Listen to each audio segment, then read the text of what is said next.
जय गुरु जी के चरणों में कोटि कोटि प्रणाम।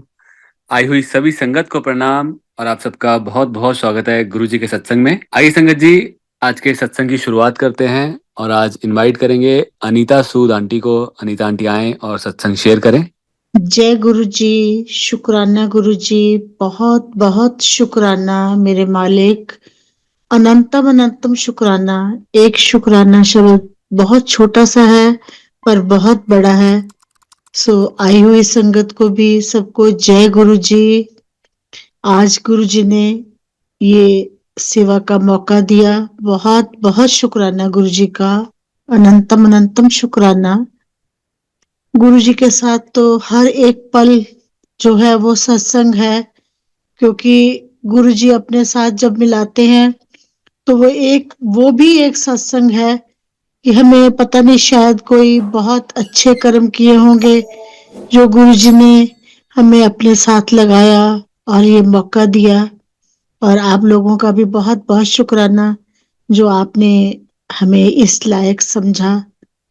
तो गुरु जी का सत्संग शुरू करते हैं। ओम नमो शिवाय।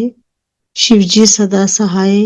ओम नमो शिवाय। गुरु जी सदा सहाय।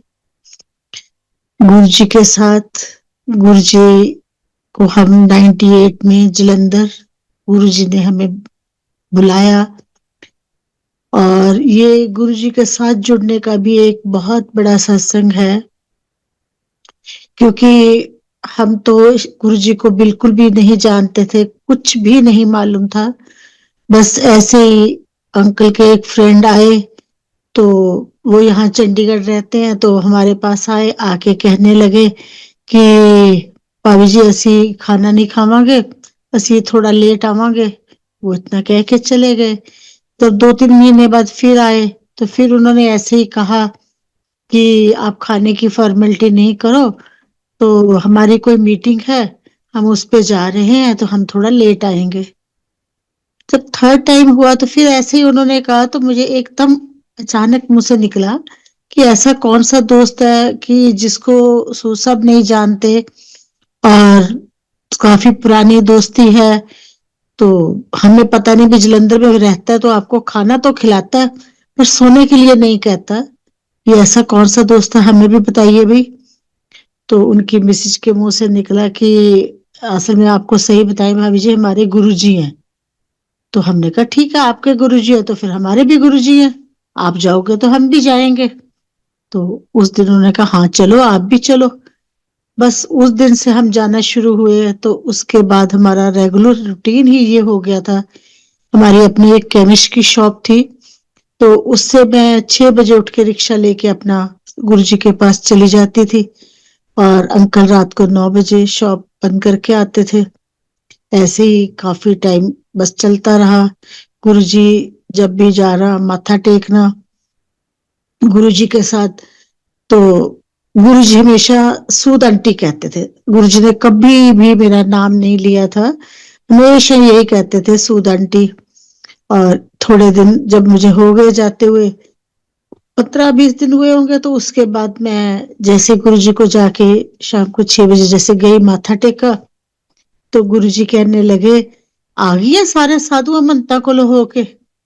मैं एकदम बहुत मतलब डर सी गई, पता नहीं गुरुजी ने ये क्या कहा। और मैं जाती भी बहुत थी, कोई पंडित मिल जाए उसके पास चले जाना, कोई किसी को साधु ने कुछ कहना, कहीं भी कोई कथा, कोई पाठ, कोई कुछ, मैं बहुत जाती थी। तो सच्चाई भी थी, मैं सोच के हैरान हुई कि भी गुरुजी ने ऐसा ये कहा, तो और सच में जाती भी थी इसलिए। तो मैं जाके पीछे आराम से बैठ गई। ऐसे ही गुरुजी जब भी जाना तो गुरुजी ने हाथ पीछे करके कहना भी पीछे बैठ जा। हमने जाना, पीछे बैठ जाना। तो एक दिन ऐसे ही मन में घर से आया कि गुरुजी रोज मुझे पीछे बिठा देते हैं, तो पता नहीं कुछ लोगों को तो आगे भी बिठाते हैं, जो सेवा का मौका भी देते हैं। तो आज मैं गुरुजी को जब माथा टेकूंगी तो मैं ना आंख नहीं मिलाऊंगी, तो आज मैं भी आगे बैठ के देखती हूँ कि कैसा होता है। तो उस दिन सच में ही गुरुजी ने जैसे माथा टेका, कुछ नहीं कहा पीछे जाने के लिए, और जस्ट गुरुजी की गद्दी से हार्डली तो 3 फुट का रास्ता मतलब डिस्टेंस होगा जो मैं दीवार के साथ लग के बैठ गई। हमेशा बात करते हुए भी टाइम हुआ होगा और इतना भी टाइम नहीं हुआ कि मेरे एकदम पसीने छूटने लगे और फेस रेड और मुझे बड़ी घबराहट हुई। मैं खुद ही जाके अपने आप पीछे बैठ गई और उस दिन के बाद मैंने कभी भी आगे बैठने की मन से जिद ये सोची ही नहीं।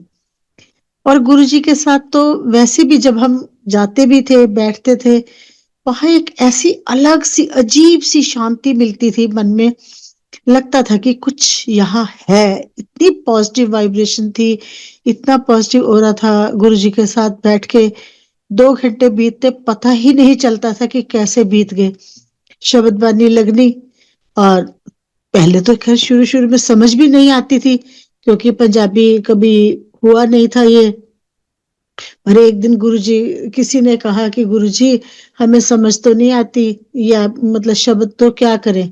तो गुरुजी ने उसको मेरा ही आंसर दिया कि तुझे समझने को किसने कहा है, सुनने को कहा, तुम सुनो। सो हम सुनते थे और जब लास्ट में लंगर का टाइम होता था एक अलग सी ट्यून का वो लगता था भजन। तो हमें सबको समझ आता था भी यहाँ अब खत्म हो रहा है सत्संग। तो अपना उस टाइम होना। और गुरुजी जब प्रसाद देते थे लंग हमें हलवे का कड़ा प्रसाद तो वो एक हाथ से देते थे, हमारे 2 हाथ में आता था। हम लेके सीधा बाहर जाते थे, बाहर खाने के बाद आके हाथ साफ साफ करके धो के फिर आके बैठ जाते थे। फिर गुरुजी लंगर प्रसाद खिलाते थे। गुरुजी इतना प्यार अपनी संगत के साथ करते थे कि कभी कभी हमें ये लगता है कि सच में इतना प्यार तो घर में कोई भी किसी को भी नहीं करता जितना गुरुजी प्यार करते थे। बीच में आ जाते थे सबको प्रसाद देते हुए, लंगर प्रसाद चपाती प्रसाद अपने हाथ से बांटते थे और इतना आनंद आता था, इतना अच्छा लगता था कि समझ ही नहीं आता कि ये कैसे 2 घंटे निकल गए और अगले दिन की फिर तैयारी हो जाती थी। वहां आना, शांति से बैठना, सत्संग सुनना, सब कुछ इतना आनंद करना। कभी गुरुजी ने चाय प्रसाद मंगवा रहे हैं, कभी कड़ा प्रसाद आ जाना, कभी समोसा प्रसाद आ जाना। और जल प्रसाद तो स्पेशल एक स्टील के गिलास में आता था और उसके ऊपर एक कटोरी रखी होती थी। चाय प्रसाद पे भी स्टील के गिलास में। और ऐसे लगता था कि अभी भी कोई स्टील के गिलास में जब जब पानी जल प्रसाद लेते हैं करते हैं तो एकदम उसी का जलंधर का ही सीन याद आ जाता है कि ये जलंधर में ऐसे होता था। और उसके बाद ऐसे ही अंकल के साथ जब अंकल एक बार माथा टेकने के लिए आए तो गुरुजी कहते कि सूद अंकल इनके हाथ में कुछ नग वगैरह डले हुए थे। लेकिन एक बात है जब हम गुरुजी के पास आए थे तब हमारा टाइम ठीक अच्छा था। उससे पहले काफी टाइम खराब था। तो कहते थे कि या तो टाइम खराब होता है तो आपका अच्छा आना होता है तो गुरुजी आपको अपने पास लगाते हैं। तो जैसे भी है तो गुरुजी ने इनको बोला कि अंकल सूद अंकल ये सारे पत्थर जड़े पाए इन्होंने उतार दे, इन्हों का कोई टाइम हुंदा है। इन्होंने उसी टाइम मंदिर में पत्थर वो उतारे नग, अपनी अंगूठियां और उतार के मुझे पकड़ाई। वो उस दिन के बाद हमने कभी भी उस तरफ देखा ही नहीं कि क्या है क्या नहीं। तो बस ऐसे ही आते गए जाते गए जो हुआ। तो एक दिन फिर गुरुजी ने ये कहा कि सूद अंकल रात को 9 बजे आते थे, सूद अंकल जल्दी आया कर। तो नेक्स्ट डे ही इन्होंने 9 बजे की बजाय 8 बजे शॉप बंद करनी शुरू की। गुरुजी के पास आना शुरू हो गए हम। और बहुत अच्छा लगता था, बहुत ज्यादा अच्छा लगता था। मतलब उसको एक्सप्लेन नहीं कर सकते कि कितना हमें आनंद और वो एक प्यार का और ये शांति का सब कुछ जो मिलता था वो एक्सप्लेन नहीं किया जा सकता। उसको फील ही कर सकते हैं कि कैसे था। जब ऐसे ही सूद अंकल के साथ जब भी कोई बात करते थे तो इनके साथ ही बात करते थे, मेरे साथ बहुत कम बात होती थी। बस गुरुजी इशारा करते थे बैठने के लिए, हम पीछे जाके बस अपना बैठ जाती थी और कुछ नहीं बात होती थी। तो लास्ट गुरुजी ने बस एक बार फिर इनको बोला कि आ गए हैं सूद अंकल नोट इकट्ठे करके। गुरुजी के वर्ड तो वैसे भी कहते हैं कि एक पत्थर की लकीर होते हैं। उस टाइम पता नहीं हमें खुद को कि जब गुरुजी ने ये कहा उसके बाद हमारा क्या हुआ कैसे हुए। मतलब ऐसे था कि नोटों की वर्षा ही हो रही है जैसे। वो गुरुजी के वर्ड्स जो थे हमें खुद को समझ नहीं आती थी कि हमारे शॉप के शीशे का लगा हुआ था डोर तो रात को हम जब नोट इकट्ठे करते थे उसको लिफाफे में ब्लैक पे ऐसे ही डालना, कभी पीछे रखो, कभी फ्रिज में रखना बकेट में, कभी गद्दी के नीचे, कभी दवाई में। तो सुबह आके चलो काउंट करेंगे देखेंगे, तो नेक्स्ट डे हमने काउंट करना तो हम बहुत हैरान होते थे कि कोई ऐसा कस्टमर तो नहीं आया, पता नहीं कहाँ से ये पैसे आए हैं, हमें नहीं मालूम, गुरुजी जाने, उनका काम जाने, हमें तो समझ नहीं आता। तो हम खुद बहुत हैरान होते थे कि भी कोई कस्टमर नहीं, कोई इतना, कोई कुछ नहीं, इसकी सेल इतनी ज्यादा कहाँ से हो गई। वो गुरुजी के ऐसे कहे हुए शब्द थे जो हमारे सामने आ रहे थे। बाकी तो गुरुजी को ही मालूम था क्या है क्या नहीं। और गुरुजी ऐसे ही एक दिन, हम सर्दियों के दिन थे, दिसंबर का महीना था, काफी कोहरा था उस दिन, और लंगर प्रसाद हुआ। तो उसके बाद हम गुरुजी से आज्ञा लेके जैसे निकलने लगे बाहर, तो उस टाइम पे हमारे पास कोई गाड़ी वगैरह नहीं थी, स्कूटर था, कोई उस टाइम पे मोबाइल भी नहीं होते थे, ये 2003 की बात है। तो बहुत सिंपल लिविंग थी, कोई ऐसा कुछ भी नहीं था सच में। तो जैसे ही हम बाहर निकलने लगे, अपनी स्कूटर से शॉल्स वगैरह निकालने लगे, तो इतने में नवराज अंकल जहाँ चंडीगढ़ होते हैं शिव मानस मंदिर में, वो वहां उस टाइम पे गुरु जी की सेवा में होते थे, 6 6 महीने वहां रहते थे। तो वो एकदम भागे भागे आए, आके बोलने लगे, सूद अंकल आपको गुरु जी बुला रहे हैं। हमने दोनों ने शूज उतारे, सब कुछ उतार के रखे स्कूटर में, उसी तरह तो हम वापस अंदर आए, गुरु जी के पास बैठे। ये बात कोई 8 बजे की होगी, सर्दियों में तो 8 बजे काफी होता टाइम जैसे। तो उसके बाद हमें गुरुजी ने बैठा लिया, चाय प्रसाद आ गया, जलेबी प्रसाद आ गया, और सेवियां मुझे याद है मीठी बहुत अच्छी बनी हुई थी, दूध की, वो आ गई। तो हम जैसे ही 9:30 पौने 10 बजने लगे, हम दोनों एक दूसरे की तरफ इशारा करके कह रहे हैं, भी बताओ क्या करना है। तो उन्होंने भी, अंकल ने इशारा किया, भी गुरुजी जब तक आज्ञा नहीं देंगे तो हम जा नहीं सकते, तो गुरुजी आज्ञा देंगे तो तब जाएंगे। तो फिर हम बैठ गए। फिर जैसे वही, गुरुजी हमेशा यही कहते थे कि अपना दिमाग जुत्तियां दे नाल बाहर उतार के आओ। पर हम एक ह्यूमन जो नेचर हमारी है, थोड़ा हम वो करते हैं जो गलत है हमारे लिए, हमें पता भी है। फिर भी मैं एक बहुत जैसे गुरुजी को प्रटेंड कर रही हूँ कि मैं वॉशरूम जा रही हूँ, बाहर गई। गुरुजी तो पूरा जान ही जानते हर चीज के लिए। एक सुंदी अंकल होते थे, उनके पास मोबाइल था, तो मैंने कहा अंकल मुझे एक फोन करना है। तो अंकल ने अपना मोबाइल दिया, और जबकि मैं शॉप से घर, जब मैं अपने, मेरे घर का नंबर था, मैं अपनी बेटी मेरी थी, तो मैं उसको कॉल करके आई हूँ कि बेटा हम गुरुजी के पास जा रहे हैं, तो हम शायद थोड़ा लेट होंगे। तो उसने कहा ठीक है कोई बात नहीं। तो जब मैं सोंदी अंकल से फोन लिया और मैंने नंबर मिलाया, तो मुझे जवाब मिला कि ये नंबर मौजूद नहीं है। मैंने सेकंड टाइम फिर नंबर मिलाया, फिर मुझे यही आंसर मिला। मैं बहुत हैरान कि भी घर का नंबर है, और ये कैसे हो सकता है कि जब मैं 2 घंटे पहले करके चली हूँ तो वो नंबर था, और अब वो कह रहे हैं कि नंबर नहीं मौजूद। चलो, गुरुजी दिखा रहे थे भी तुम ज्यादा स्मार्ट बनते हो, चलो।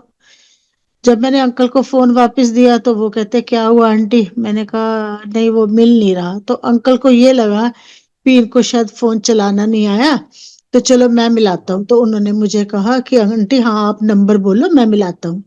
मुझे आज भी याद है मेरे घर का नंबर 25 81 14 था, और जैसे याद था मैंने ऐसे ही बोल दिया उनको। उन्होंने भी मिलाया तो वो बोले आंटी नंबर मौजूद नहीं है। जय गुरु जी, ये कह के हम चुपचाप अपना अंदर जाके बैठ गई। तो ना गुरु जी हमारे से आंख मिला रहे थे, ना हमारी हिम्मत पड़ रही थी गुरु जी से आज्ञा लेने की। यही देखते देखते हमारे को 10:30 पौने 11 हो गए। तो जैसे ही 11 बजे, तो गुरु जी कहते हैं सूद अंकल जा। हम उठे, हमने फिर दोबारा सारा कुछ उसी तरह निकाला डाला, और हम चलने लगे। इतना कोहरा था कि हमें स्कूटर से आगे कुछ भी दिखाई, थोड़ा भी मतलब डिस्टेंस पे भी दिखाई नहीं दे रहा था। फिर भी हम जा रहे थे, तो रास्ते में काफी एक रश सा दिखाई दिया, तो अंकल कहने लगे कि यहाँ कुछ हुआ है। तो मैंने कहा नहीं आप सीधा घर चलो, बेटी अकेली है। तो जल्दी पहुंचे घर पे, टाइम तो पहले ही बहुत हो गया। तो सो गए। सुबह उठ के हम जैसे अखबार देखते हैं कि जिस जगह से हमने उस टाइम पे निकलना था, एक ट्रक और ट्राले का एक्सीडेंट हुआ हुआ था, उसमें 6 लोगों की डेथ हुई थी। सो गुरुजी को पता था कि वो कहते थे कि जब तुम आते हो और जब जाते हो, मैं हमेशा मेरे को ये होता है कि मैंने अपने सेवक को कैसे पहुंचाना है, उनको पूरा हर चीज का ध्यान। तो इसीलिए गुरुजी ने हमें बिठाया, नहीं तो वो क्यों बिठाते, उन्होंने हमसे क्या लेना था।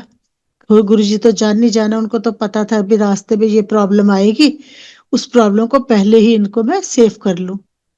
सो गुरुजी का शुक्राना, बहुत बहुत अनंतम शुक्राना कि उन्होंने जान बचाई। पता नहीं उस टाइम पे कुछ भी हो सकता था, वो वही उनको ही मालूम है, हमें तो नहीं मालूम इस चीज का। सो गुरु जी का कोटि कोटि शुक्राना, अनंतम अनंतम शुक्राना। अक्सर गुरु जी के पास जब हम जाते थे, तो गुरु जी जब जाने का टाइम होता था तो बोलते थे चलो छुट्टी, चलो छुट्टी, जाओ भाई। तो जाने के लिए बोल देते थे ऐसे ही। और ये मतलब ऐसे ही चलता चलता गया काफी टाइम। मेरा बेटा मस्कट रहता है, तो मुझे उसके पास जाने का जब टाइम हुआ, मिला मौका, साल में मैं 2 बार जाती थी। पर एक बार मेरे को बड़ा ऐसे लगा कि भी गुरु जी के यहाँ से तो मस्कट मतलब जाने से सारे सत्संग छूट गए, सब कुछ ही मेरा छूट गया। ये कैसा है सेवा कि मैं ग्रैंड डॉटर की छुट्टियां होती हैं और मैं उसको देखने करने के लिए चली जाती हूँ। तो बेटे के घर के नीचे एक सीढ़ियां थी, मैं वहां बैठ के गुरुजी के साथ अक्सर बातें किया करती थी। शाम को मैं जाती थी अकेली वॉक करने, तो सीढ़ी पे बैठ जाना और मुझे कुछ लोगों ने कहना भी कि आंटी आप यहाँ क्यों अकेले बैठते हो, उधर बैठो, रौनक में बच्चे हैं खेलते, सब कुछ दिखाई देता है। तो मैंने कहा नहीं, मैं अकेले ही यहाँ बैठूंगी। तो मैंने काफी देर गुरुजी के साथ जैसे बातें करनी, अपने मन की सारी बातें कर करा के मैंने ऊपर आना। तो एक दिन मैं बैठी ऐसे ही सीढ़ियों पे बात कर रही थी कि गुरुजी मुझे सेवा नहीं चाहिए, मुझे ऐसी सेवा से छुटकारा दो, तो मैं कम से कम आपका चंडीगढ़ सत्संग तो देख सुनती हूँ, देखती हूँ, करती हूँ, यहाँ तो मुझे कुछ नहीं है। तो मैं इतना ही कह के अभी ऊपर आती हूँ, तो अंकल मुझे कहते हैं चल नीचे चले वॉक करने। तो मैंने कहा नहीं, मुझे नहीं जाना, मेरा मूड ठीक नहीं है। तो फिर दोबारा मुझे बोलते हैं कि चल चले। मैंने कहा आपका मैच आ रहा ना आईपीएल का, आप वो देखो, मैं नहीं जा रही। थर्ड टाइम फिर उन्होंने कहा, तो मैं क्या क्यों मैच क्यों नहीं देख रहे, कहते बोरिंग है। मैं कहा अच्छा इसलिए जाना है।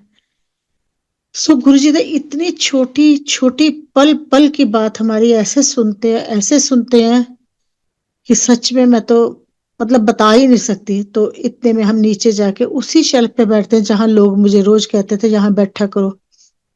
तो मैं इनसे कहती हूँ मेरे ना घर के पास में एक छोटी बेबी मेरी ग्रैंड डॉटर के साथ ही घूमती खेलती है। तो उसके फादर मैंने एक दिन लिफ्ट में देखे थे, तो मैंने इनसे बोला कि ये मिस्टी के पापा है। तो ये बोले ये तो पंजाबी है, चलो इनको मिलते हैं। मैंने कहा नहीं प्लीज मत मिलो, आप बात करोगे, मेरा मूड नहीं है। फिर भी इन्होंने उनको बुलाया। जैसे ही वो मेरे को मिले, उसकी वाइफ भी थी, तो उन्होंने कहा कि आंटी आप जलंधर से हो। मैं क्या हाँ।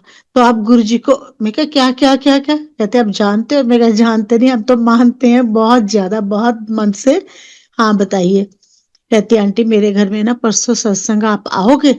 मैं क्या आओगे कह रहे हो, पक्का जरूर, गुरुजी का हुक्म हुआ है तो जरूर आएंगे।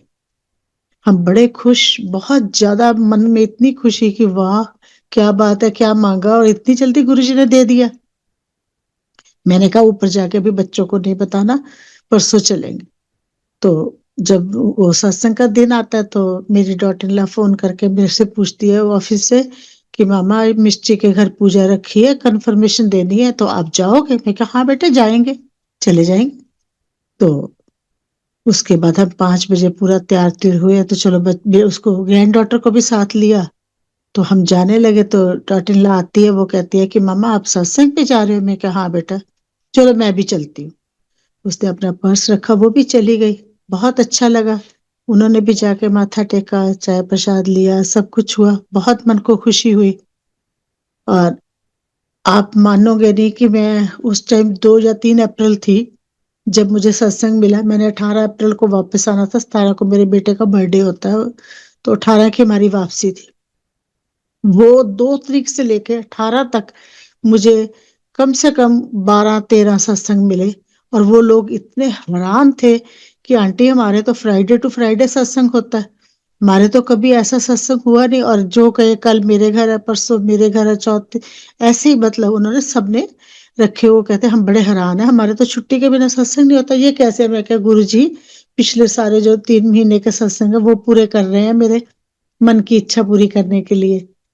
तो 13 अप्रैल को सत्संग आता है बैसाखी वाले दिन, तो मैं ऐसे ही लंगर प्रसाद देने लगते हैं जब, तो मैं फर्स्ट ही बाइट काट के तो मैं बोलती हूँ गुरु जी मेरा बहुत मन करता है कि मैं बेटे को भी माथा टिकवाऊं। तो ऐसा तो हो नहीं सकता कि इंडिया वो आए और उसी टाइम उसी दिन ही सत्संग हो और तीनों आए और माथा टेके। चलो ये तो आप ही जाने जानो कैसे करोगे, ये आप देखो, मेरे तो बस का नहीं है। बेटा मना भी नहीं करता और ज्यादा मानता भी नहीं। तो लेकिन जब भी मैं जाती थी तो उसको बस आते ही पूछता था, और मम्मा कैसा लगा? मैं बोलती थी बहुत अच्छा लगा बेटे। तो वो भी साथ ही एक लाइन बोलता था, आप भी करवा लो। तो मैं साथ ही उसको ये लाइन बोलती थी कि बेटे करवाना तो है, पर मैं इंडिया जाके करवाऊंगी। तो वो बोलता यहाँ करवा लो, मैं कह नहीं बेटे इंडिया करवाऊंगी। चलो बात खत्म हो जाती थी। तो 13 अप्रैल की बात मैं आपको बता रही थी, तो मैंने जैसे ही बाइट पहला किया तो मैंने गुरु जी से आगे अरदास लगाई, और जैसे ही लंगर प्रसाद खत्म हुआ तो मैंने अपने हस्बैंड को बोला कि मेरा मन करता है कि मैं गौतम को ऊपर से बुलाऊं। तो उनके नीचे ग्राउंड फ्लोर में होता था ऑलवेज 16 16 अप्रैल को उनके, 16 तारीख की उनकी फिक्स है, महीने में एक होता ही होता था।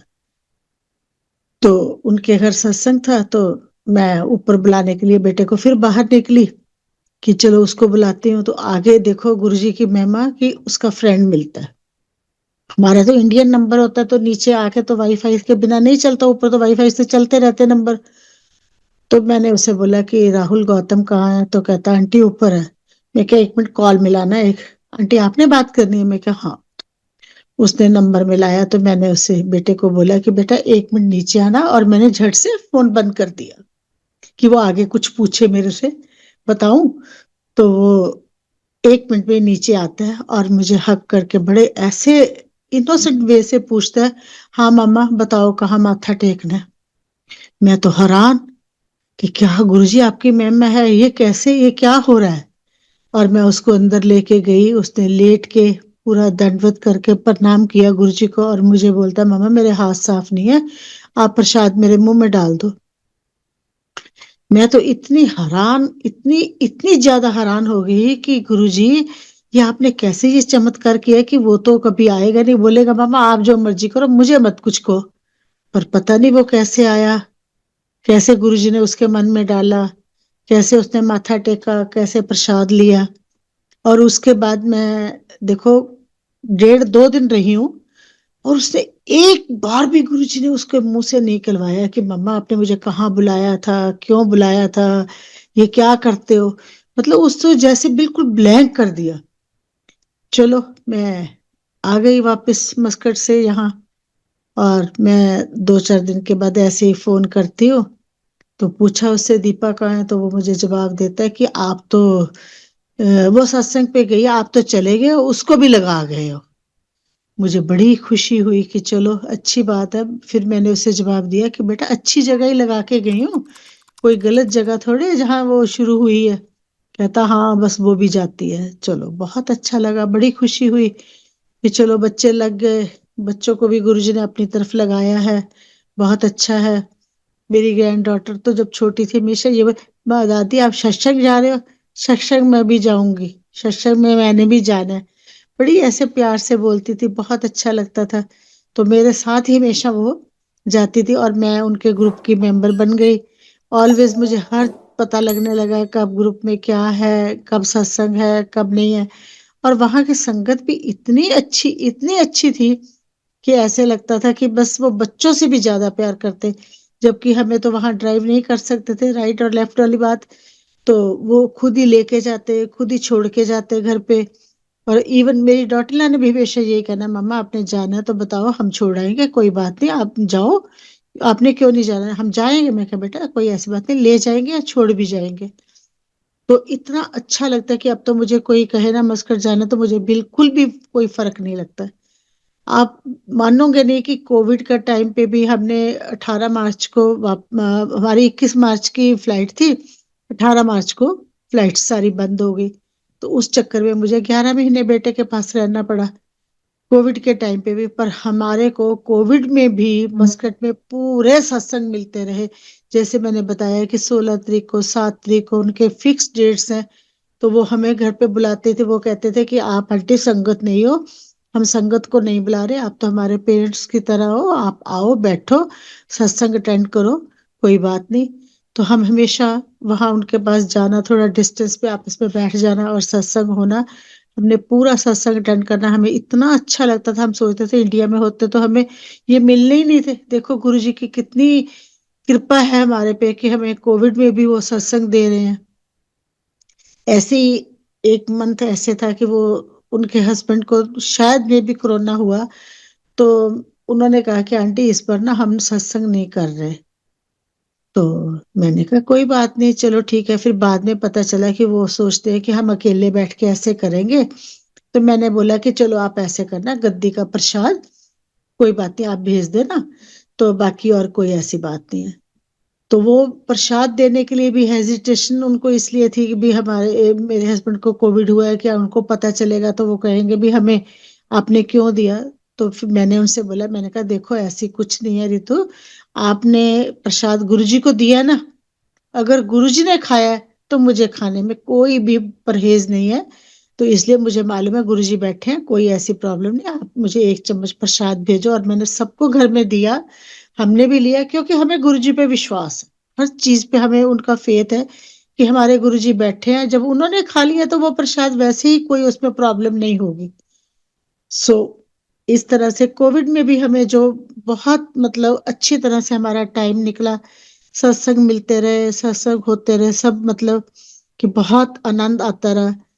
तो वही कहते हैं कि गुरुजी के हुक्म के बिना तो खैर कुछ भी नहीं होता, जो उनका हुक्म होता है तो वो पत्ता भी नहीं हिलता उनके हुक्म के बिना। तो ऐसे ही वहां पर भी हुआ। और यहाँ जब मैं आई तो मैंने सोचा कि चलो मैं सत्संग करवाती हूँ, जो बेटे को बोला था इंडिया जाके करवाऊंगी। तो हमने उस 12 अप्रैल को उसका बर्थडे होता, तो 15 को मैंने मतलब पहले बात तो खैर पहले ही हो गई थी। तो जिसके घर से सामान वगैरह गुरु वो लाते हैं करते हैं, तो मैं उनके घर गई, बोला, कहते कोई बात नहीं आंटी 17 का है, तो आप गुरु जी का स्वरूप बड़े वाला या जो भी जो आपको चाहिए तो आप सामान ले जाओ, तो अभी तो फिलहाल हमारे पास जरूरत नहीं है, आप ले जाओ। मैं उनके घर से लाके 15 तारीख को पूरा गद्दे वगैरह लगा, सब कुछ करके पूरा उसका वो मैसेज बना लिया, इनविटेशन उनका, तो सबको डाल दिया। तो चंडीगढ़, जीरकपुर, मोहाली, पंचकुला सब जगह से लोग आने वाले थे। तो 16 तारीख को लॉकडाउन लग जाता है दोबारा सेकंड टाइम। तो वो मेरे को कहते हैं कि आंटी आपके होमलैंड में तो सुई भी नहीं घुसने देते, तो बहुत स्ट्रिक्ट है, तो फिर कैसे करना है सत्संग, जो तो लॉकडाउन लग गया। मैंने कहा बड़ा मूड खराब हुआ कि मैंने तो बड़े मन से रखा है सत्संग। हाँ ये जरूर है कि जब भी मैं बात करती थी कि गुरुजी मैंने सत्संग करवाना, एक तो गलती हमारी है कि हम मैंने कहते हैं, ये नहीं कहना चाहिए। गुरुजी सत्संग करवाना है, पर थोड़े जे लोग चाहिए है, इतना बड़ा सत्संग नहीं होगा फर्स्ट टाइम कि मैनेज नहीं कर पाऊंगी।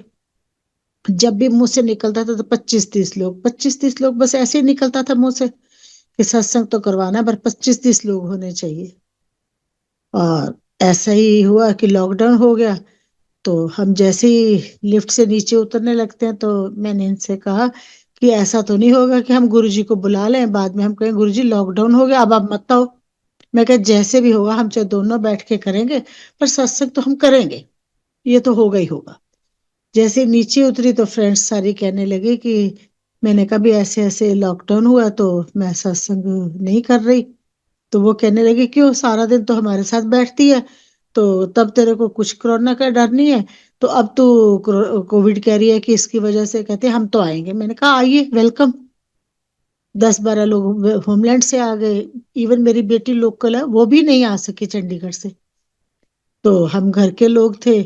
तो उसने जिसने सत्संग करना था, जिसके घर से लाई थी गुरुजी का स्वरूप, तो वो अगले दिन सुबह खुद ही फोन करके कहता है कि रात मुझे ख्याल आया कि आंटी आपके घर तो सत्संग फर्स्ट टाइम है, तो आंटी का मूड बड़ा खराब होगा, तो हम आएंगे दोनों, मैं और मेरी वाइफ, हम दोनों, कोई बात नहीं, आपका सत्संग करके जाएंगे। मैंने कहा जी मोस्ट वेलकम, गुरु जी का हुक्म है, जरूर आइए। ऐसे ही दो एक और जानने वाले थे, वो कहते हैं जी गुरु जी का हुक्म है, हम तो आएंगे। मैं क्या, आइए। वही 28 लोग सत्संग में गुरु जी ने बिठाए और सत्संग करवाया। सब बाहर से, पंचकुला क्या, जीरकपुर जी, सब चंडीगढ़ से, कोई नहीं आया। मैंने कहा गुरु जी भी चाहते होंगे भी, ठीक है, जो संगत है वही आए, भीड़ नहीं इकट्ठी हो। तो इसलिए गुरु जी ने, जो मेरे मुंह से निकलता था 25-30 वो भी उन्होंने पूरे किए। सो गुरु जी तो हर एक हमारी छोटी से छोटी बात, छोटी से छोटी बात भी हर तरह से सुनते ही सुनते हैं। और जहां तक ये है कि मन की बात होती है, ऐसे ही मेरी बेटी कहती, लास्ट ईयर 28 दिसंबर को ग्रैंडसन का बर्थडे होता है, तो बेटी कहती मम्मा कल ना कन्नू का बर्थडे है। तो जैसे हमें भी एकदम होता है कि अच्छा कल है, तो उसे भी पता है कि मम्मा जाते हैं सत्संग में, तो कहती कोई है आपका प्रोग्राम। कई बार थोड़ी हेजिटेशन भी फील होती है कि बच्चों को मना नहीं कर सकते। मैं कहा नहीं नहीं, कोई बात नहीं, ऐसी कोई बात नहीं है। मैं अपने रूम में आई, गुरु जी के स्वरूप के आगे मैंने अरदास लगाई कि मैं क्या, गुरु जी देखो, मेरा तो कल सत्संग पे आने का मन है, तो वो बर्थडे पे कह रही है, तो इसलिए आप देखो जो करना है, आपको पता होगा आपने क्या करना है। मैं इतनी अरदास लगा के रात को सो गई। सुबह उठी तो उठते ही उसका फोन आता है कि मम्मा वो ना प्रोग्राम चेंज हो गया, संडे करेंगे पार्टी, तो आज नहीं है। मैंने कहा शुक्र है गुरुजी, शुक्राना गुरुजी, बस मन था, चलो आपने वो भी पूरा कर दिया। तो मतलब गुरुजी तो एक छोटी से छोटी, छोटी से छोटी बात भी हमारी ऐसे सुन लेते हैं कि बस समझ ही नहीं आती, और बिना हुक्म के उनका कुछ होता भी नहीं। तो लास्ट ईयर की बात ही है, 30 जनवरी की, 26 जनवरी को किसी के घर सत्संग था। उन्होंने, बड़े नॉन थे, तो मेरी फ्रेंड कहती है कि 30 को मेरे घर सत्संग है, अनीता आना। मैंने कहा अच्छा मैं आऊंगी। कहती, मैं कहा इनविटे मैसेज डाल देना भी कितने बजे क्या है, एड्रेस वगैरह। कहती अच्छा। और इतने में वहां एक और खड़े थे, शाही अंकल, वो कहते मैं डाल दूंगा, कोई बात नहीं आंटी। तीसरी ने कहा कोई बात नहीं, मैं, मेरे पास तो नंबर है इनका, मैं दे दूंगी।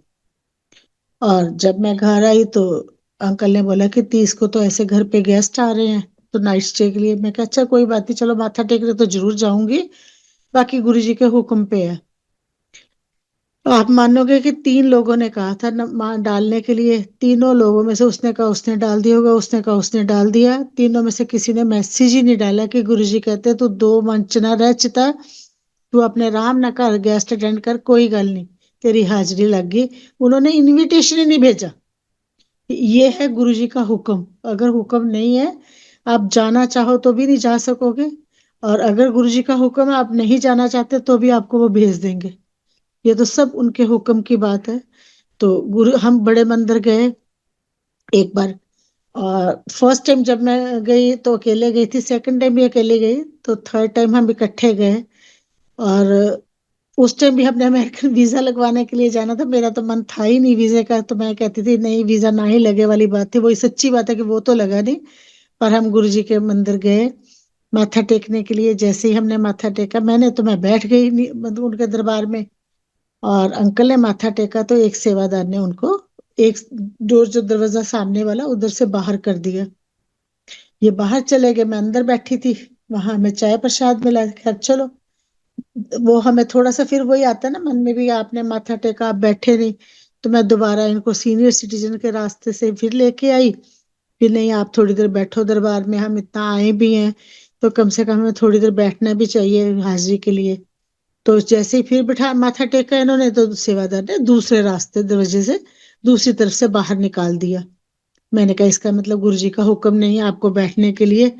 सो ये तो नहीं हो सकता, अब आप चलिए जी, कोई बात नहीं, बाहर चलते हैं। सो वो तो गुरुजी के हुक्म की बात है, ये तो हम कुछ कर ही नहीं सकते। थर्ड टाइम जब मैं गई, बस पूरी एसी बस बंद है, और बटरफ्लाई देखो। और मैं उससे पहले यही कहती, मैं कि गुरु जी पता नहीं ਤੁਸੀਂ ਕਿੱਥੇ ਕਿੱਥੇ ਦਰਸ਼ਨ ਦਿੰਦੇ ਹੋ, ਕਿਸ ਤਰ੍ਹਾਂ ਹੈ, ਪਤਾ ਨਹੀਂ ਲੋਕਾਂ ਨੂੰ ਕਿਸ ਤਰ੍ਹਾਂ ਹੁੰਦਾ ਕਿ ਸਾਨੂੰ ਮੋਰ ਦੇ ਦਰਸ਼ਨ ਹੋਏ। ਸਾਨੂੰ ਇਹ, ਮੈਂ ਕਿਹਾ ਸਾਨੂੰ ਕਦੇ ਇਸ ਤਰ੍ਹਾਂ ਦੀ ਇੱਛਾ ਹੀ ਨਹੀਂ ਹੋਈ क्योंकि गुरुजी के साक्षात दर्शन किए हैं, तो लगता था कि गुरुजी, जब भी हम सोचो इमेजिन करते तो यही होता था, गुरुजी सामने गद्दी पे बैठे हैं, येलो चोला डाला हुआ है, हम गुरुजी के पास गए हैं, गुरुजी से हम जैसे, वहां भी यही होता था, हम आंख ऊंची करके तो देख ही नहीं पाते थे गुरुजी को कभी भी। तो यही लगता था गुरुजी हमें देख रहे हैं, और गुरुजी सच में सारी संगत को अपने उस ऐसे नजर से देखते थे कि सबको ये लगता था कि हमें देख रहे हैं, हमें देख रहे हैं। तो यही होता था हमारे मन में। तो अच्छा जी, चलो, बटरफ्लाई दिखाई दी और सबकी ऐसे हाथ पे बाजू पे आके बैठे। तो उसी टाइम गुरुजी ने अपने दिखाए कि ले तू भी देख रहे बटरफ्लाई, तू नहीं कहना कि मैंने गुरुजी के ऐसे दर्शन नहीं किए।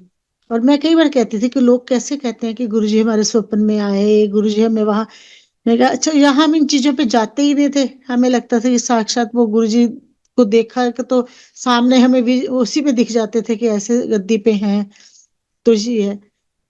बाकी गुरुजी के सत्संग तो जी बहुत ज्यादा है। मेरी 10 साल पहले मतलब मेरी नीज में थोड़ी प्रॉब्लम आई थी, मैं शॉप पे ही बैठी थी, तो वही कहती थी कि गुरुजी मेरे मतलब घुटनों में दर्द, तो मैं क्या करूं, दर्द भी इतनी नहीं थी, चाल ज्यादा खराब थी, बहुत मतलब लगता था कि ऐसे कैसे चलूं, क्या है। तो एक शॉप पे मेरे कस्टमर आता है, तो वो कहता है कि उस दिन मेरी हेल्पिंग हैंड नहीं आई थी, कहते कि जी हम भी इसी प्रोफेशन में हैं, थोड़ा रेट आप ठीक लगाना। तो उस दिन मेरे अंकल भी नहीं थे शॉप पे, मैं अकेली थी, हेल्पिंग हैंड भी नहीं आई थी, मैं पीछे जैसे दवाई लेने के लिए उठ के गई, तो उन्होंने मुझे देखा तो कहते मैडम आपके नीज में प्रॉब्लम है। मैं कहा हाँ जी मेरी नीज में बहुत प्रॉब्लम है। कहता है कि मैं भी इसी प्रोफेशन में हूँ, मैं फिजियोथेरेपी वगैरह करता हूँ, तो आप एक बार ना मेरे पास वहां मेरे क्लिनिक पे आना, तो आपको ठीक लगे तो आना, नहीं तो आप नहीं आना। जब अंकल शॉप पे आए तो मैंने उनसे कहा कि ऐसे ऐसे वो कह के गए हैं, तो चलो चले। ये कहते नहीं कुछ नहीं होता, मैं नहीं जाना, तो कोई तेल तुल कुछ नहीं है, देसी अपना ठीक है, तेरे को पता है तूने ऑपरेशन कराना है तो वही करवाना। फिर भी मैंने उनसे कहा कि आप एक बार चलो तो सही, चलो देखें तो सही क्या है। और आप मानोगे कि इतना गुरुजी का वो चमत्कार मतलब है कि गुरुजी की क्या मतलब है, कि मैं उस पे गई, उसने तेल की जैसे जो मालिश की, उसके बाद तो मुझे लगे कि चाहे मैं पहाड़ पे भी चढ़ लूं मुझे कोई प्रॉब्लम नहीं। मतलब गुरुजी ने मेरे 9-10 साल इसी में ही तेल से ही निकाल दिए। उसके बाद गुरुजी ने तेल से मालिश करवा के, क्या थाईलैंड, क्या दुबई, क्या सिंगापुर, सब जगह गुरुजी ने पूरा घुमा देना कि कोई परवाह नहीं किसी तरह की। गुरुजी चलो अपना रात को तेल मलना, बस गुरुजी को साथ लेके अपना चलना, जल प्रसाद हमेशा गुरुजी का साथ रखना। और जल प्रसाद की भी आपको महिमा सुनाते हैं तो आप, होगा सच में सबको ही खैर पता है जल प्रसाद की महिमा और लंगर प्रसाद की। तो हम मस्कट गए तो बेटे ने रेजिडेंस वीजा लेना था, तो उसके लिए हमारे टेस्ट हुए। हम टेस्ट ब्लड वगैरह टेस्ट दे के हम रिपोर्ट लेने नेक्स्ट डे गए। मेरी रिपोर्ट्स पे तो डॉक्टर ने ओके लिख दिया, और इनकी रिपोर्ट्स पे सारी पे ऑब्जेक्शन कि आपके बीपी भी हाई है, शुगर भी हाई है, आपके लंग्स में ये प्रॉब्लम है, कोलेस्ट्रॉल ज्यादा है, नहीं नहीं आपकी तो सारी रिपोर्ट्स खराब है। नेक्स्ट डे इन्होंने दोबारा ब्लड देने जाना था, तो हम बड़े जगह जल प्रसाद हमेशा साथ ही रखते हैं। तो मैंने इनसे कहा कि आप जा रहे हो डॉक्टर के ना, तो हम जल प्रसाद लेके जाना और गुरुजी के आगे अरदास करना, गुरुजी जो ठीक हो अपने आप कर देना, हम कुछ नहीं कहना क्या करना है क्या नहीं। संगत जी, जल प्रसाद दे के मंत्र जाप लगा, तो मंत्र जाप तो खैर मोबाइल पे हमेशा स्लो में लगा के पर्स में ही रखती हूँ, तो उस दिन भी लगा हुआ था। और गुरुजी का जैसे ही मैं आके कार में बैठी, तो मैं मोबाइल जैसे खोला तो सबसे ऊपर मैसेज लिखा आता है, तू अपना काम कर, मैं अपना काम करूंगा। जय गुरु जी। ये भी चलो इंडिकेशन मिल गया कि उन्होंने बताया कि तू अपना काम कर, मैं अपना काम करूंगा। नेक्स्ट डे जब हम ब्लड देने के लिए दोबारा गए, तो वही डॉक्टर, वही हॉस्पिटल, वही पेशेंट, सिर्फ जल प्रसाद था बस जो एक्स्ट्रा। तो वो कहता नहीं कोई बात नहीं जी, इस एज में बीपी तो चलता है, शुगर भी कोई बात नहीं, आप थोड़ा परहेज करो, वॉक करो, थोड़ा नमक कम करो, और लंग्स पे निशान है वो तो कोई बात नहीं, मैं एक्सरे दोबारा कर लेते, कई बार आ जाता है निपटा निशान। और वही बात हुई, उन्होंने एक्सरे किया वो भी ओके, उसी रिपोर्ट पे उन्होंने ओके लिख के दे दिया। ये बताओ कौन कर सकता है गुरु जी के सिवाय। गुरु जी तो खैर सबको पता ही है संगत को कि बिना ट्यूब के बच्चे दे सकते हैं, कैंसर ठीक करते हैं सबके, इतने इतने साल लोगों की जानों को बख्शे हुए हैं उन्होंने, हमारी जान खुद की उन्होंने बचाई हुई है। इसलिए गुरुजी की तो महिमा इतनी इतनी ज्यादा अपार है कि हम क्या बताएं। हमारे पास तो बताने के लिए कोई शब्द ही नहीं है कि जो हम गुरुजी के इसके बारे में बता सके। बाकी गुरुजी का तो वही बात है कि फिर लास्ट ईयर मेरे को ऐसे ही एक डॉक्टर ने कहा कि आपका हिप जॉइंट में प्रॉब्लम आएगी, अभी तो नहीं है पेन, तो आपको प्रॉब्लम आगे आ गई तो उसका ऑपरेशन थोड़ा बड़ा होता है, तो ये थोड़ा छोटा है, तो आप इसको करवा ही लो। आप मानो मैंने 25 अप्रैल को मेरा लास्ट ईयर ऑपरेशन था, और 24 अप्रैल को घर के साथ में मेफेयर में एक सत्संग था, तो मेरी फ्रेंड कहती चल तू कल तो हॉस्पिटल चली जाना है, तो आज सत्संग अटेंड कर ले। मैं कहा चलो चल दी। किसी को नहीं पता था, किसी को भी, मेरी फ्रेंड के सिवाय। हम गए, सत्संग में बैठे, और जब उठने लगे माथा टेका तो एक लेडी आई, कहती ये ना ब्रेसलेट दे रहे हैं ब्लेसिंग, आप ले लो। मैं क्या, ऐसे मेरे पास है ऑलरेडी, नहीं बस आप औरों को दीजिए, जिसको मौका मिलना चाहिए, जिसके पास नहीं है। जैसे मैं माथा टेक के ऊपर खड़ी हुई तो और कोई लेडी, पता नहीं, मैं उसको बिल्कुल भी नहीं जानती, कुछ भी किसी को भी, तो उन्होंने कहा ये आपका ऑपरेशन है, आपको गुरुजी की ब्लेसिंग। मैंने ऊपर मुंह करके देखा तो मुझे समझ ही नहीं आई, मैंने हाथ में ली, लेके मैंने बहुत अच्छी तरह से रखा, तो मैं नेक्स्ट डे उसी ब्रेसलेट को डाला और मैं डाल के गई। तो रास्ते में भी गुरुजी की मैंने जिस रूप था वो अपनी फाइल पे लगवाया, तो रास्ते में वो नर्सिस 4-5 जगह पे, मैडम इसको उतार दो, हाँ उतारती हूँ मैडम इसको उतार दो, उतार रही हूँ सॉरी। और आप मानो कि मैं ओटी में भी चली गई, तो वही ब्रेसलेट में ना हुआ, वही सब कुछ, तो वहां भी नर्स कहती कि लो इन्होंने तो ये डाला हुआ, दूसरी कहती कोई बात नहीं इस पे तू वो टेप लगा दे, कोई प्रॉब्लम नहीं है, चल छोड़, रहने दे, लगा रहने दे। और जैसे मेरा ऑपरेशन हुआ कि बिल्कुल गुरुजी की आवाज में मुझे, मेरे पास डॉक्टर आके कहते हैं आंटी ऑपरेशन हो गया ਤੁਹਾਡਾ, ठीक ठाक। मैं बड़ी हैरान से ऐसे देख के, मतलब क्योंकि बॉडी को होश तो होती है, टांग के नीचे वाली होश नहीं होती। तो मैंने उसी टाइम कहा जय गुरुजी। शाम को फिर डॉक्टर आया, कहता चलो। मैंने कहा नहीं अभी तो मैं चल ही नहीं सकती। वो कहता उठो उठो। मैंने ऐसे ही बोला जय गुरुजी, शुक्राना गुरुजी, जय गुरुजी। जैसे ही मैं जय गुरुजी शुक्राना बोलूं, कदम पे कदम चलूं, और ऐसे मुझे लगे कि मैं नहीं रही, कोई और चल रहा है। मतलब इतना अच्छा गुरुजी ने मेरा मतलब किया कि मैं शायद 15-20 दिन में पूरा आराम से चलने लगी, सब कुछ अपना करने लगी। मतलब इतनी गुरुजी ने मुझे हाथ पकड़ के ऐसे करके लेके आए ऑपरेशन करवा के, कि मुझे लगा ही नहीं कि मेरे को ये ऑपरेशन हुआ है, या मेरी मतलब ऐसा है, मैं क्या है क्या नहीं। सो गुरुजी को तो पल पल हम अपने साथ भी रखते हैं, और वही है कि गुरुजी करते भी हैं। तो बाकी ये है कि अभी ये 7 जुलाई को ऐसे ही मेरे, मतलब हम 3-4 बार हमारा जलंधर चक्कर लगा, तो उसमें भी गुरुजी के जाते हुए हम सुबह दर्शन करने, गद्दी को उनको देखना जलंधर, तो क्योंकि खुला नहीं होता मंदिर सुबह, तो बाहर से ही करने। और हर बार ऐसे ही हुआ कि खुद ही किसी सेवादार ने मिलना, मिलके प्रसाद उन्होंने देना, और हमने लेना, जल प्रसाद भी देना। और जल प्रसाद वापसी पे भी हमने ऐसे ही होना कि बस माथा टेकना, तो अंदर से सेवादार ने आना, कभी लड्डू प्रसाद, कभी कुछ, मतलब गुरुजी ने, मतलब वो पूरी हाजिरी लगवाते थे कि भी सुबह शाम जैसे हम जाना, तो उसके लिए उन्होंने मतलब प्रसाद देके हमें ऐसे लगता है कि गुरुजी तो हमारी, चलो ये भी चीज सुन रहे हैं, कर रहे हैं। ऐसे ही पीछे की बात है, उस टाइम लॉकडाउन की बात है, तो ये कहने लगे कि मैंने ना डुगरी मंदिर जाना है, किसी के सत्संग पे गए थे। तो मैंने कहा मंदिर तो बंद है, और हमारे पास वैसे भी ई पास नहीं है, उस टाइम ई पास चलते थे, तो उसके बिना तो आपको कोई दर्शन ही नहीं करने दे रहा। तो घर आए इन्होंने, नेक्स्ट डे जाने, कहते कि ऐसे अब मैंने तो जाना है, तू जाना है कि नहीं। मैंने कहा कहाँ जाओगे, मंदिर तो बंद है, दर्शन नहीं हो सकते। कहते चाहे मंदिर बाहर से ही, मैं मंदिर को गांव के माथा टेक के आऊं, पर मैंने जाना है। हमारे साथ एक और लड़की को हमने तैयार किया, हमने कहा तू ई पास बनवा ले, हमारे पास तो नहीं है, चलो देखते हैं। 5 लोग हम गए, ई पास एक लड़की के पास रास्ते में ही आया कि हाँ भी तुम्हारा क्लियर हो गया।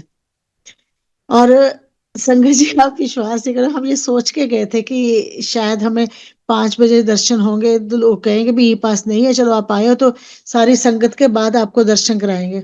पर अंकल की मन की भावना इतनी ज्यादा वो साफ थी कि मुझे दर्शन करने जाना ही जाना है, तो गुरुजी कहते आजा बेटा। तो मतलब हम लाइन में लगे, 2 लोग हमारे आगे थे, पीछे हम 5 लोग थे, और हम दर्शन करके 10 मिनट के अंदर अंदर लंगर प्रसाद भी उन्होंने बाहर से पैक दिया, तो चलो लेके अपनी गाड़ी में बैठ के खाया। मतलब दर्शन, अगर मन में कहते कि कोई चीज सोचो तो है ही नहीं ऐसी चीज कि गुरुजी आपकी पूरी मुराद ना पूरी करे। हाँ, अच्छी होनी चाहिए, ये जरूर है कि कभी भी किसी के लिए कोई बुरा नहीं सोचना चाहिए हमें, किसी तरह का भी, अच्छा ही अच्छा हो, फिर तो कोई ऐसी बात नहीं, फिर तो गुरुजी आपके साथ ही हैं।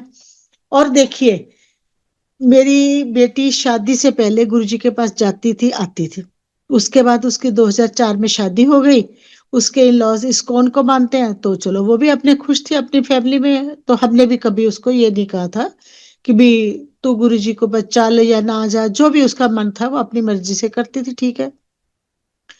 पिछले साल 5 अगस्त की बात है, तो वो मुझे कहती है कि मामा रात गुरुजी मेरे को आके कहते हैं कि तू चंगी है, मैनू भुल गई है ना, तू मेरे सत्संग ते आनी है ना, मेरे मंदिर आनी है ना, मैनू तू मनदी है, कित्थे गुआच गई है। कहती मम्मी मैंने तो मंदिर जाना है, मुझे तो सत्संग पे जाना है, मुझे लेके जाओ। फिर गुलाटी भवन में सत्संग था, उसको नेक्स्ट डे लेके गए, उसी के बहाने चलो हम ही भी हो गया, बड़े मंदिर भी गए, डुगरी भी गए, और गुरु जी का शुक्राना भी किया। अब वो मतलब मेरे से ज्यादा मानती है, तो सो गुरु जी ने पूरे परिवार को अपने पास लगा लिया, अपने उसमें अच्छी जगह पे, अच्छे उसमें विचारों में। तो वो बहुत, बेटी भी बेटा भी सब बहुत मानते हैं, हर एक मतलब, तो ये नहीं है कि भी चलो अच्छे लगता है, अभी बच्चे भी मानते हैं, जब भी कोई इनविटेशन कोई कुछ भी होता है तो उसको भेज दियो, बेटे वहां सत्संग है तो अपना जा सकती है, चलो जा जाया। और मतलब ये है कि हमारे को पीछे 6.5 साल हो गए गुरुजी ने जलंधर से मोहाली शिफ्ट करवाए हुए। ये भी गुरुजी की ही माया है कि हम इतना मतलब फ्री हो गए हैं कि हमें सत्संग रोज मिलते हैं, तो हम रोज भी जाने को तैयार मिलते होते हैं। जलंधर होते तो शायद हमारी शॉप पे हम नहीं छोड़ के जा पाते, शॉप वाइंड अप करवा दी। और 7 जुलाई को मैं अपना फ्लैट बेचने के लिए पिछले 7 साल से लगी हुई थी। आप मानो कि 6 जुलाई को मेरी उससे बात होती है कि आंटी ऐसी देना, मैं क्या, मैं तो बहुत देर तो कह रही हूँ बेटे, जिन्हें लेना ले लो, मैं तो बेचना ही है। 7 जुलाई को वो कहती अच्छा आंटी फिर मैं ले रही हूँ, मैं तो नुसेरे पा रही हूँ बयाना।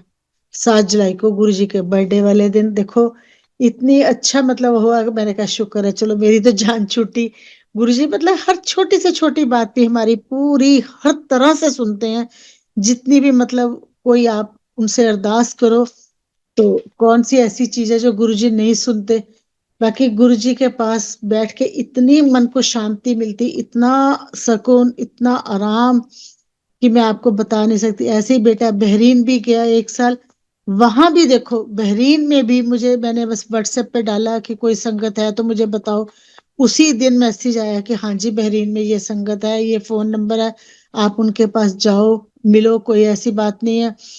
और गुरु जी वही तो कहते हैं कि अपना डायरेक्ट कनेक्शन रखो, ਕਿਸੇ ਨੂੰ ਵਿੱਚ ਪਾਉਣ ਦੀ ਜ਼ਰੂਰਤ ਨਹੀਂ ਹੈ। ਕੋਈ ਲੋਕ ਕਹਿ ਦਿੰਦੇ ਕਈ ਵਾਰ ਤੁਸੀਂ ਆਂਟੀ ਪੁਰਾਣੀ ਸੰਗਤ ਤੋਂ ਅਰਦਾਸ ਕਰੋ, ਮੈਂ ਹਮੇਸ਼ਾ ਉਹਨਾਂ ਨੂੰ ਕਹਿੰਦੀ ਹਾਂ ਕੋਈ ਪੁਰਾਣੀ ਕੋਈ ਨਵੀਂ ਨਹੀਂ ਹੈ, ਨਵੀਂ ਸਾਡੇ ਨਾਲੋਂ ਜ਼ਿਆਦਾ ਅੱਛੀ ਹੈ। ਰੀਜ਼ਨ ਬੀਇੰਗ ਕਿ ਜਿਹੜੀ ਨਵੀਂ ਵਾਲੀ ਹੈ ਉਹਨਾਂ ਨੇ ਸਾਖਸ਼ਾਤ ਉਹਨਾਂ ਨੂੰ ਸ਼ਿਵ ਹੀ ਮੰਨ ਕੇ, ਭਗਵਾਨ ਮੰਨ ਕੇ ਮੰਨਿਆ। ਅਸੀਂ ਤਾਂ ਇਹੀ ਸੋਚਦੇ ਰਹੇ कि कुछ है जरूर अट्रैक्शन इनमें, कुछ इनके पास है, पर हमने कभी, शायद गुरुजी ने ही ये पर्दा डाल के रखा था कि हमें, हमने कभी उनको भगवान नहीं माना था, जबकि वो शिव नहीं महाशिव थे। और उन्होंने तो वही बात है कि एक बार थोड़ा सा चरण स्पर्श करने का भी मौका मिला, और जैसे उनके पाँव को हाथ लगो, रुई की तरह जैसे सॉफ्ट होते हैं, ऐसे रुई की तरह सॉफ्ट थे कि मतलब खुद लगता था कि भी दबा के ऐसे दब जाएंगे हाथ, मतलब पैर भी। सो गुरु जी के साथ तो इतना अच्छा समय बीता, इतना अच्छा मतलब हुआ। एक बार गुरु जी रात को कहते हैं कि आंटी सवेरे आ जी। अब उस टाइम पे ये तो हिम्मत नहीं होती थी पूछने की कि कितने बजे आना है, क्या है, कहाँ जाना है, क्या है, कुछ भी बोलने की हिम्मत नहीं होती थी। फिर बाहर निकले, फिर किसी से पूछा कि गुरुजी ने कहा है सवेरे आ जी, हाँ जी आंटी 7 बजे आ जियो। पर ये फिर भी नहीं पता कहाँ जाना है। चलो, अंकल तो शॉप पे जाना था वो नहीं गए, मैं गई। गुरुजी अपने साथ लेके गए जलंधर से लुधियाना, मलेरकोटला, डुगरी। और मैं कहती हूँ कि इतनी ज्यादा सेवा की जहां हम गए, कि जैसे शादियों में सेवा की जाती है ऐसे, कोई इधर से आ रहा है, कोई उधर से आ रहा है, कहीं पकौड़े गुरुजी खिलवा रहे हैं, कहीं गाड़ियों में ले जा रहे हैं। इतना अच्छा लगता था, इतना अच्छा, कि इतना पैम्पर करते थे गुरुजी, इतना प्यार से, इतना मतलब सच में, मतलब वो दिन याद करते हैं तो ऐसे लगता है कि पता नहीं, हमने बहुत मिस किया कि उस टाइम को हम कहाँ इकट्ठा करके रख लेते, कैसे क्या होता। बस सब कुछ गुरु जी का ही है। सो गुरु जी का लाख लाख लाख लाख कोटि कोटि शुक्राना, अनंतम अनंतम शुक्राना। सो मेरे मालिक, कोई भी मेरे से भूल हुई हो तो मुझे क्षमा करना। गुरु जी बहुत बहुत शुक्राना, बहुत बहुत शुक्राना गुरु जी, अनंतम शुक्राना।